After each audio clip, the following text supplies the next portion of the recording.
Video చూసేటటువంటి మిత్రులందరికీ నమస్తే. ఎవరైతే మన యొక్క ఛానల్ కొత్తగా వస్తున్నారో ఛానల్ సబ్స్క్రైబ్ చేసుకోండి. వీడియో కనుక నచ్చితే లైక్ చేయండి, షేర్ చేయండి. మరి టాపిక్లోకి వెళ్తే ఎన్నికలు పూర్తయ్యాయి. మరి ఈవెంట్స్ అప్డేట్ ఏమైంది? సుప్రీంకోర్టులో ఉన్నటువంటి కేసు అప్డేట్ ఏంటి? ఒకవేళ ఈవెంట్స్ కనుక నిర్వహించడానికి అవకాశం ఉంటే మరి మెయిన్స్ రాత పరీక్షకు ఎంత సమయం అనేది ఇస్తారు? ఇది ఏపీ కానిస్టేబుల్ అభ్యర్థులను తొలుస్తున్నటువంటి సందేహాలు, వాళ్ళు కామెంట్ల రూపంలో నన్ను అడుగుతున్నటువంటి ప్రశ్నలు. సో వాటికి సమాధానంగా ఈ యొక్క వీడియోని చేయడం అనేది జరిగింది. మరి టాపిక్లోకి వెళ్ళేటందుకు ముందుగా ఈరోజు నుంచి అంబేద్కర్ గారి కొటేషన్స్తో మన యొక్క వీడియోను స్టార్ట్ చేద్దాం. The cannot make history who forget history. ఎవరైతే తమ యొక్క గతాన్ని మర్చిపోతారో వారు చరిత్రను సృష్టించలేరు అని చెప్పేసి అంబేద్కర్ గారు పేర్కొనడం అనేది జరిగింది. మరి విషయంలోకి కనబోతే చాలామంది కానిస్టేబుల్ అభ్యర్థులు ఎన్నికలైతే పూర్తయిపోయాయి, మరి కానిస్టేబుల్ ఈవెంట్స్ నిర్వహించవచ్చు కదా అంటే నిర్వహించడానికి అవకాశం అయితే ఉంది. ప్రభుత్వం ఆ వైపు కనుక చొరవ కనుక చూపితే హోంగార్డ్ అభ్యర్థులతో కనుక చర్చలు కనుక ఏమైనా చేయగలిగితే సుప్రీంకోర్టు కేసు కంటే ముందుగానే ఈ యొక్క ఈవెంట్స్ నిర్వహించడానికి అవకాశం అనేది ఉంది. కానీ ప్రభుత్వము అటువైపు ఎటువంటి అడుగులు వేయలేదు కాబట్టి ఈ యొక్క కానిస్టేబుల్ ఈవెంట్స్ అనేది ఇంతవరకు కూడా నిర్వహించబడలేదు. మరి ఎప్పుడు ఈ యొక్క కానిస్టేబుల్ ఈవెంట్స్ నిర్వహించడానికి అవకాశం ఉందంటే మన యొక్క ఎన్నికల రిజల్టు జూన్ 4న రావడం అనేది జరుగుతుంది.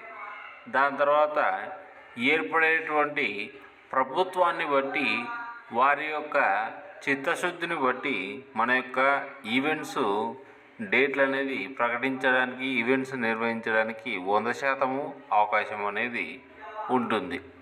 తర్వాత ఇంకొక ప్రధాన అంశం వచ్చేసరికి సుప్రీంకోర్టులో ఉన్నటువంటి హోంగార్డ్ కేసు. యాక్చువల్గా ఈరోజు వీడియో చేయడానికి కారణమే మన యొక్క సుప్రీంకోర్టు.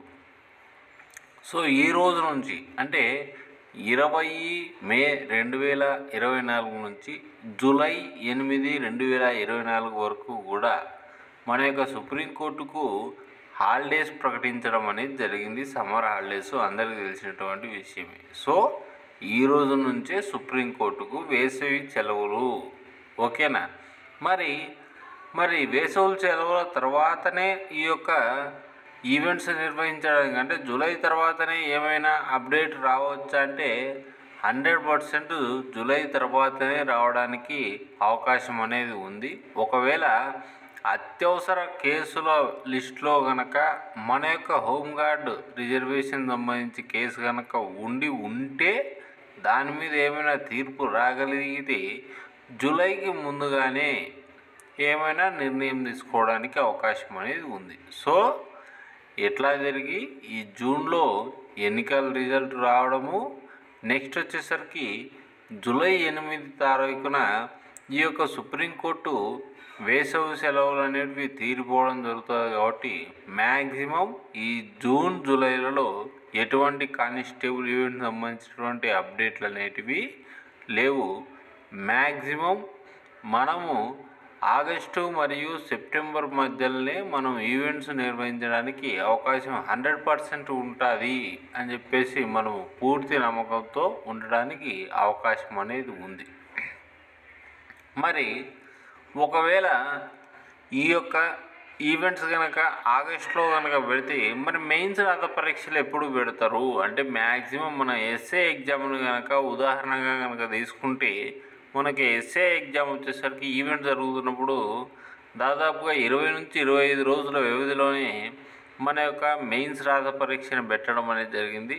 ఒకవేళ ఆగస్టులో కనుక ఈవెంట్స్ కనుక కండక్ట్ చేస్తే డెఫినెట్గా సెప్టెంబర్ ఎండింగ్ టయానికి అంటే సెప్టెంబర్ నెలాఖరికి ఈ యొక్క ఫైనల్ ఎగ్జామ్ పెట్టడానికి అవకాశం అనేది ఉంది. ఒకవేళ సెప్టెంబర్ స్టార్టింగ్లో కనుక ఈవెంట్స్ కనుక కండక్ట్ కనుక చేస్తే అక్టోబర్లో మన యొక్క ఫైనల్ ఎగ్జామ్ అనేది పెట్టడానికి ఉంది. ఎలా జరిగి ఈ సంవత్సరం సెప్టెంబర్ అక్టోబర్ ఈ 2 నెలల లోపలనే మ్యాక్సిమం మన యొక్క ఈవెంట్స్ నిర్వహణ అలాగే మెయిన్స్ రాత పరీక్షలను కూడా నిర్వహించడం అనేది జరుగుతుంది. సో ఇంకా వేరే ఏ అప్డేట్ల కోసం మీరు వెతకండి. మీరు ఇప్పుడున్నటువంటి సమయం ఎంత, మనకు ఆల్రెడీ మే 20వ తారీఖు ఉన్నాం. సో 10 రోజుల చేతులు ఉంది. అంటే మనకున్నది జూన్, జూలై, ఆగస్టు, అంటే దాదాపుగా 3 నెలలు లేదా సెప్టెంబర్ కలుపుకుంటే 4 నెలల టైం, అంటే కేవలం 120 రోజులు మాత్రమే చేతిలో ఉండడం అనేది జరిగింది. ప్రిలిమ్స్ రాత పరీక్షను ఆల్రెడీ మనం రాసి చూసినాం కాబట్టి క్వశ్చన్ పేపర్ ప్యాటర్న్ ఎలా ఉంది, క్వశ్చన్ పేపర్ యొక్క కాఠిన్యత ఎలా ఉందని చెప్పేసి మన అందరికీ తెలిసినటువంటి విషయమే. సో ఇప్పటి నుంచి కనుక మీరు కనుక ప్రాక్టీస్ చేయగలిగినారంటే 100% విజయం అనేది మీ సొంతం అవుతుంది. సో కాబట్టి ఇప్పటి నుంచే మీరు మీ యొక్క గ్రౌండ్ ప్రాక్టీస్ అనేది స్టార్ట్ చేయండి.